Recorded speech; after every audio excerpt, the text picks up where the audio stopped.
Bien, en otra cápsula más del litigante, un placer para mí, vegana, un privilegio cuando llegué a ver a esta joven abogada, defensora pública, y me ha tocado la grata sorpresa que está en la coordinación de la Defensoría Pública de San Francisco de Macorís, lo que es la licenciada Helen Santana. Helen, nosotros tenemos este gran privilegio y entrando en materia, señores, vamos a hablar de lo que es el artículo 305, que es la fijación de la audiencia y los incidentes. ¿En qué consiste este artículo específicamente del Código Procesal Penal? Bien, para mí es un placer estar aquí compartiendo con usted. Asimismo, desde la culta ciudad olímpica y carnavalesca La Vega hasta aquí, hasta la ciudad de San Francisco de Macorís, como usted ha establecido en el artículo 305, es lo que da inicio o da pie al conocimiento de un juicio de fondo, porque ahí es que el litigante tiene esa oportunidad de, previo a conocer el juicio, plantear, como lo dice ese artículo, incidentes y excepciones, dígase un escrito de reparo, alguna recusación, inhibición, incompetencia u otras herramientas que así la norma procesal penal nos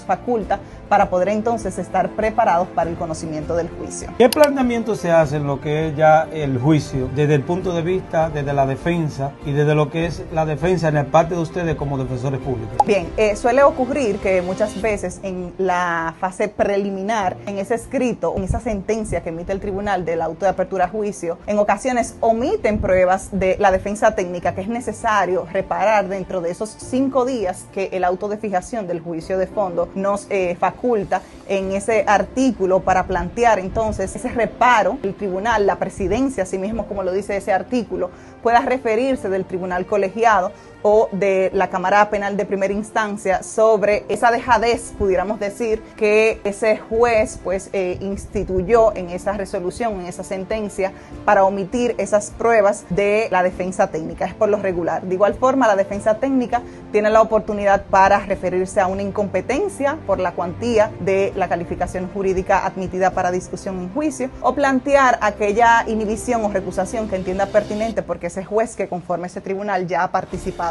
en este proceso. En el mismo artículo 305 hay importante señalar que establece que el juicio no puede ser propuesto por trámites o resoluciones en estos incidentes. ¿De qué estamos hablando? Cuando hablamos de eso, dice la misma norma que una vez llegada a la secretaría de ese tribunal, tiene no menos de 45 días para fijar ese juicio y citar a todas las partes involucradas en el juicio. Pero cada jurisdicción tiene su realidad, porque en las jurisdicciones donde existe más de un tribunal colegiado o más de una cámara penal, existen diversos sorteos e inclusive pudiéramos hablar de que por el cúmulo de expedientes, esos 45 días pudieran verse afectados por la gran cantidad de expedientes que tienen para poder ser fijados. ¿Qué se hace en ese caso entonces para los abogados que están viendo este tipo de casos? ¿Qué hace para la tramitación de eso? Porque veo que el secretario del tribunal tiene una participación muy activa en ese tipo de circunstancias del 305. En mi experiencia como defensora pública, debo de establecer que el seguimiento oportuno inicia desde la emisión de un auto de apertura a juicio, pues para poder completar y cumplir con esos 45 días, una vez llegado a ese tribunal colegiado o esa cámara penal de primera instancia, es necesario salvaguardar que a todas las partes se le notifique ese auto de apertura a juicio para que llegue oportunamente al tribunal colegiado. Y una vez allí, entonces, ya realizado todos los requerimientos de todas las partes involucradas, pudiéramos entonces establecer que al completar todas esas notificaciones del auto de apertura a juicio, pudiéramos contribuir que esos 45 días se cumplan para poder fijar el juicio, entonces así dirigirnos a la fijación de ese juicio y poder completar con todos los requerimientos necesarios. Importante, Helen, destacar que esa misma notificación tiene que hacerse al imputado. En caso de que no se lo notifique al imputado, ¿qué sucedería? No estaría completo ni siquiera para ir a una cámara penal o el tribunal de juicio, porque el tribunal de juicio recibe el expediente con todos los requerimientos y todas las notificaciones necesarias para entonces poner en requerimiento y fijar el juicio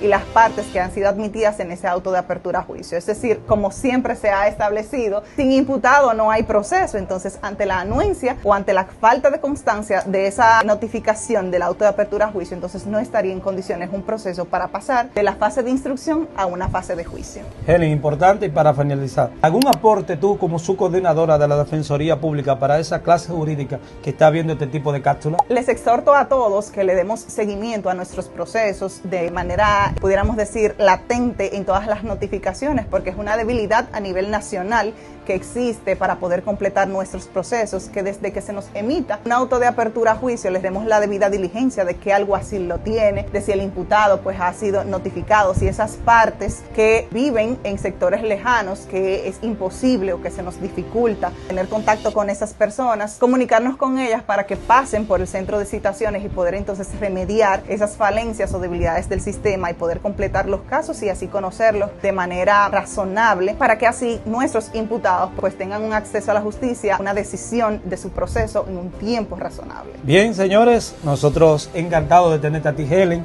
Un placer. Encantado por abrirnos la puerta en San Francisco de Macorís. En una cápsula más del litigante nosotros continuamos.